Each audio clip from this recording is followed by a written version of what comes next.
far too much for her age, yet her trembling fingers revealed what her expression tried to hide: unease, and the desperate hope that today wouldn't be another day of ridicule. She didn't get that wish. The boys in the booth beside her didn't just snicker or whisper. They crossed a line no human should cross.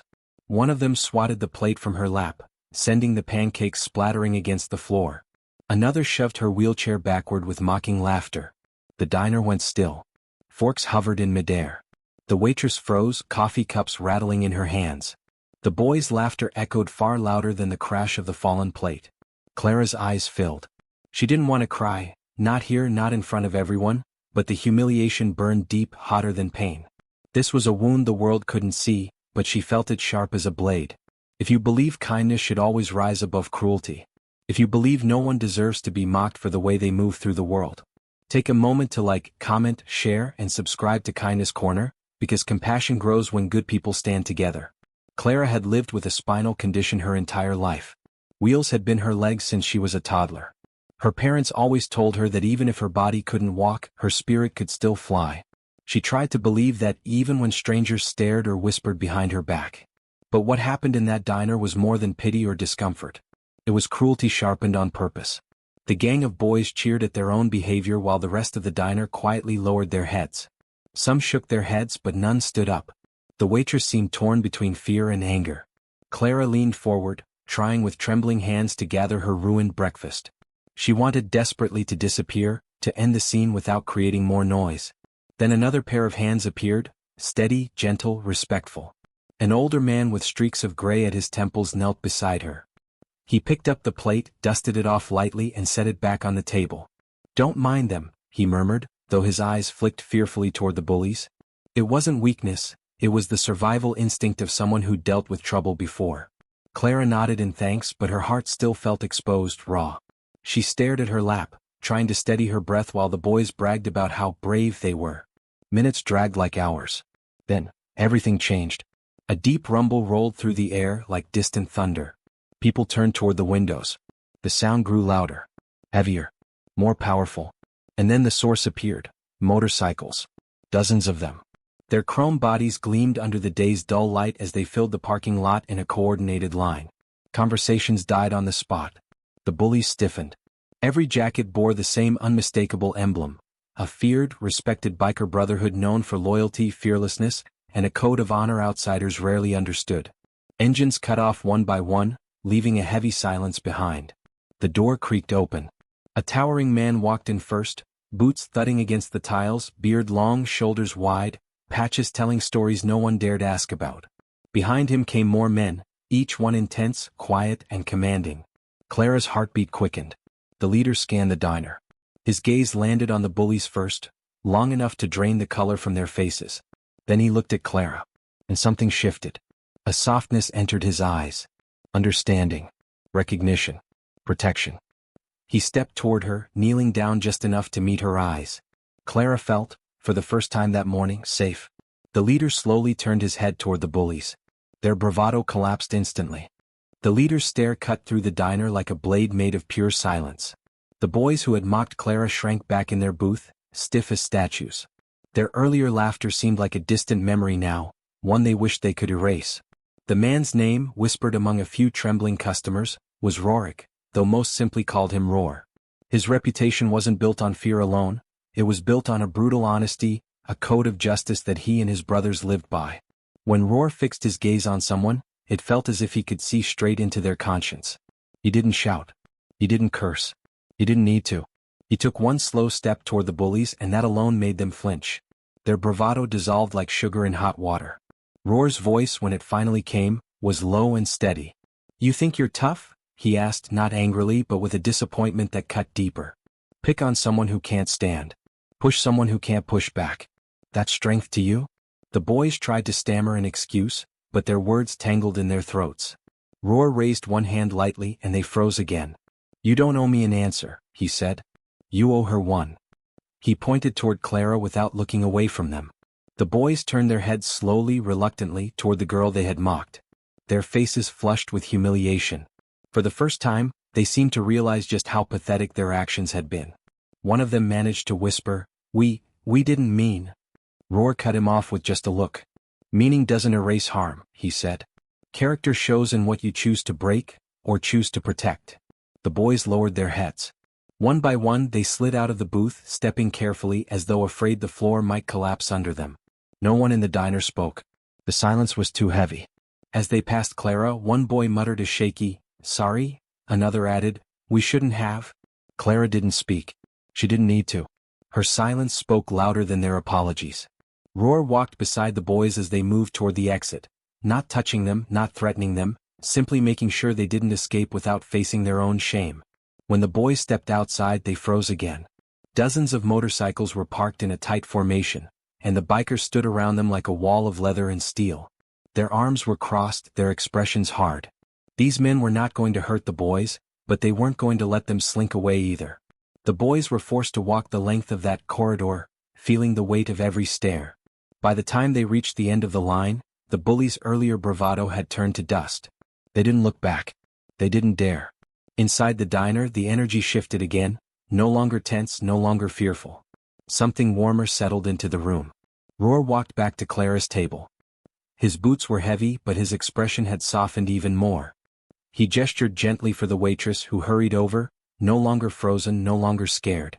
Roar placed a large bill in her apron pocket.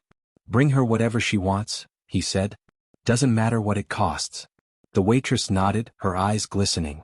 Clara looked down, overwhelmed. "You didn't have to do all that," she whispered. Roar crouched down again so he was at eye level with her. "People like them," he said quietly, "count on the world looking away. But people like you deserve someone to look out for you." Clara felt her throat tighten. No one had ever stood up for her like that. Not strangers. Not anyone with that kind of presence. Roar slowly unbuttoned his leather vest, thick, worn, covered in patches earned over miles and years. He lifted it off, folded it, and gently placed it across Clara's shoulders. "This," he said, "means family. And strength. And a reminder that you're never as alone as you think." Clara blinked through fresh tears, this time not from pain, but from a soft shock blooming in her chest. The entire diner watched in awe. The waitress sniffled. An older couple in the corner dabbed at their eyes. Even the man who had helped Clara earlier swallowed hard, trying to hide the emotion in his expression. Roar stood, nodding to his brothers. Several of them stepped forward, not threatening, just present. Each one left a small token on Clara's table. A patch, a coin, a tiny metal feather, a silver ring. Every item meant something, though she didn't yet understand what. But she felt it.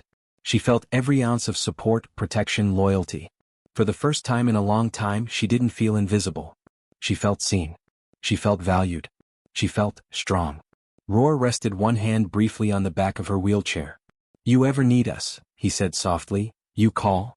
Then he turned, nodding once at his men.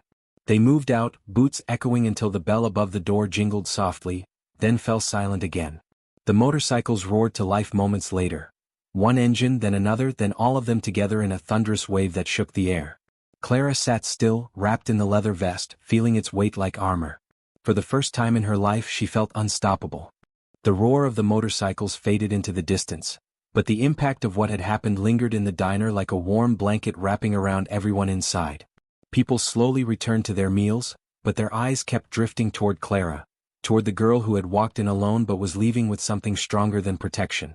She was leaving with dignity restored. Clara touched the leather vest draped across her shoulders. It was heavy in the best way, like the weight of reassurance. The patches stitched into it weren't just decorations. They were pieces of lives lived on open roads, miles of stories, brotherhood, scars and triumphs. And now that history wrapped around her small frame like armor. The waitress returned with a fresh plate of pancakes, stacked high, warm, perfect, and a milkshake crowned with whipped cream. "These are on the house," she said softly. "But you deserve much more than this." Clara smiled, small but genuine. "Thank you." The older man who had first helped her earlier in the morning approached again, clearing his throat as if embarrassed by his own emotion. "Those boys won't bother you again," he said. "Not after today." Clara nodded. She believed it. Word spread through the diner like a quiet ripple, people whispering about how courage sometimes comes from the most unexpected places. Some folks approached her table one by one, offering kind words, checking if she was all right, or simply giving a supportive smile. For a girl who'd spent much of her life being ignored, suddenly being seen felt like a miracle she hadn't asked for but deeply needed. As Clara ate, she looked out the window where the motorcycles had been. Only a few faint tire marks remained on the pavement, but the echoes of their engines still buzzed faintly in her ears like the memory of thunder after a storm. A strong storm, one that had blown away fear. But the day's transformation wasn't over. Clara's mother arrived nearly 30 minutes later, breathless and frantic. She rushed through the door, eyes darting around the diner until she spotted her daughter at the booth, safe and smiling. Tears of relief welled up as she hurried over. "Oh, sweetheart, are you okay?" she asked, dropping to her knees to hug her. Clara nodded, hugging her back. "I'm okay, Mom. Better than okay." The mother pulled away slowly, confusion crossing her features when she saw the biker vest around Clara's shoulders. Where did you get this?" The customers nearby exchanged looks, each waiting to see who would speak first. The waitress finally stepped forward and said softly, "Ma'am, you should have seen what happened. Your daughter was treated terribly by some kids. But then the bikers came. They stood up for her. Protected her. They gave her that vest as a sign of respect." Clara's mother covered her mouth with her hand, emotion shaking her voice. "Someone protected my child?" She turned to her daughter. "Are you sure you're all right?" Clara nodded confidently. "Mom, they made me feel strong." Her mother cupped her cheek.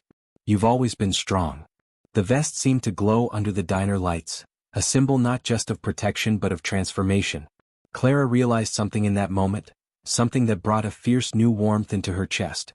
This morning had begun with cruelty, but now it was ending with purpose.